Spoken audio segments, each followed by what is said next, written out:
Estudante cega de Ribeirão Preto consegue na Justiça Federal o direito de refazer a prova do Enem. Ela é deficiente visual e não recebeu o exame em braille. A Letícia, de 18 anos, é estudiosa e se preparou muito bem para a avaliação. Eu lia, meus resumos e via o que eu entendia. Tinha vezes até que eu chegava assim para minha mãe e falava assim: nossa mãe, eu vou estudar mais um pouco. Ela: para menina, pelo amor de Deus, mas vai ficar louca. Você fez vários arquivos no computador? Fiz um arquivo de mais de 100 páginas. Porém, a jovem se decepcionou ao chegar para o Enem deste ano. Ela, que não enxerga, precisava do caderno em braille, como havia solicitado, mas não recebeu. Na primeira etapa, Letícia não teve tempo de fazer a redação. No segundo dia, também não conseguiu terminar. Ela contou com a ajuda de 2 pessoas que liam as questões, o que não é suficiente. Para mim foi muito difícil, porque teve todas as questões de gráficos, imagens, e tinha que ficar olhando as imagens para poder responder. Tanto é que tinha pergunta e as alternativas que eram todas de gráfico. Letícia pediu recurso no site do INEP para refazer a prova, que foi negado.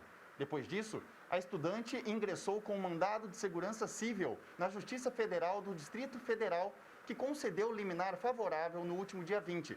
A reaplicação do Enem para ela deve acontecer nos dias 9 e 16 de janeiro. Este advogado representou a jovem. Nesta data de reaplicação que foi fixada pelo nobre magistrado, já está previsto a realização de outras provas para pessoas que tiveram algumas deficiências ou dificuldades para a realização da mesma. Por exemplo, pessoas que no dia das provas deste ano estiveram infectadas por Covid, pessoas que estão em cárceres. E neste caso, nós utilizamos essas datas para fixar a aplicação para a Letícia. Segundo o defensor, cabe recurso. Nós acreditamos que não será revertida essa decisão no tribunal. E nem mesmo o INEP, se pensar pelo lado humanitário, se pensar pelo lado de defender os direitos das pessoas com necessidades especiais, também não deve apresentar esse recurso. Caso essa decisão não seja cumprida, nós tomaremos medidas judiciais mais severas para punir os responsáveis e também buscar para a Letícia o direito ao ressarcimento desses prejuízos. A Letícia, por enquanto, é só felicidade e alimenta cada vez mais o sonho de fazer faculdade. É uma emoção muito grande. Eu não sei nem como explicar. Eu só tenho a dizer gratidão, porque foi muito gratificante para mim. Samuel Santos para o Jornal da Clube.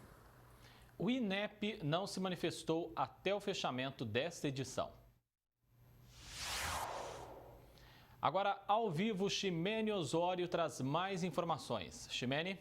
André, é um caso que chama atenção, né? Mas como esse caso da falta da prova em braille, podem acontecer outras coisas do tipo constantemente, não é mesmo, Samira? Boa tarde para você. Boa tarde, é verdade. Nós temos todo um arcabouço legal, né, legislativo, que protege o direito da pessoa com deficiência. Na verdade, nós nem precisaríamos disso, porque a nossa Constituição já exige que a educação é um direito de todos.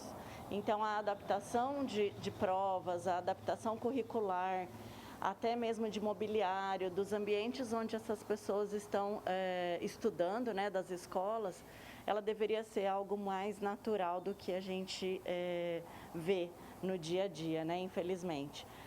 Mas esse caminho, né, de recorrer à justiça, apesar de ser complicado, pode e deve mudar o comportamento do poder público com relação às pessoas com deficiência física, auditiva e intelectual. Sim, o que acontece é que a gente precisa da denúncia, que a população venha até o Ministério Público, ao Ministério Público Federal, para que ações civis públicas sejam impostas, né? Para que o judiciário entenda que existe a lei, porque infelizmente não só a sociedade está contra esse tipo de adaptação, né, dizendo que não existe a lei. A gente vê muitas decisões no próprio judiciário contra os pedidos das pessoas com deficiência de adaptação de provas e etc. Então isso é muito triste.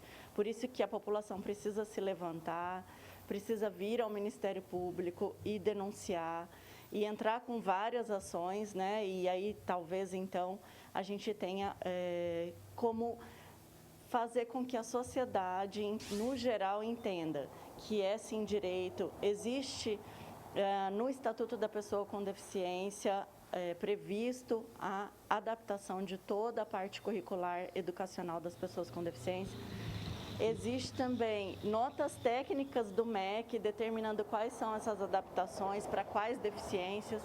E vou além, a gente falar não só das pessoas com deficiência, mas das pessoas que estão amamentando, elas também precisam de adaptação nesses horários de prova.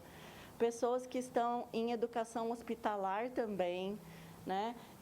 Pessoas com dislexia, descalculia, não só o autismo, mas todas as deficiências intelectuais. Então, assim, é uma gama de adaptações que precisam ser feitas, que estão previstas em lei, que já estão amplamente estudadas e que precisam estar em vigor. Não é possível que, em pleno 2022, a gente ainda tenha decisões judiciais contrárias, né, e provas sendo feitas sem essas adaptações para esses alunos. Só para encerrar, Samira, no final do ano passado nós mostramos a história de um advogado com deficiência visual que foi destaque na prova da OAB. Ou seja, tudo que nós precisamos é oferecer condições de igualdade. Exatamente. É o que nós precisamos, todos nós, não só as pessoas com deficiência, como eu mesma disse, mas se um idoso pretender fazer a prova do Enem, a gente tem que ter acessibilidade para ele. Se a pessoa com deficiência física pretende fazer uma prova, ela precisa ter a carteira adaptada, ou o canhoto também, né? Então, assim, somos todos nós, todos seres humanos. Muito obrigada pela sua participação aqui no Jornal da Clube.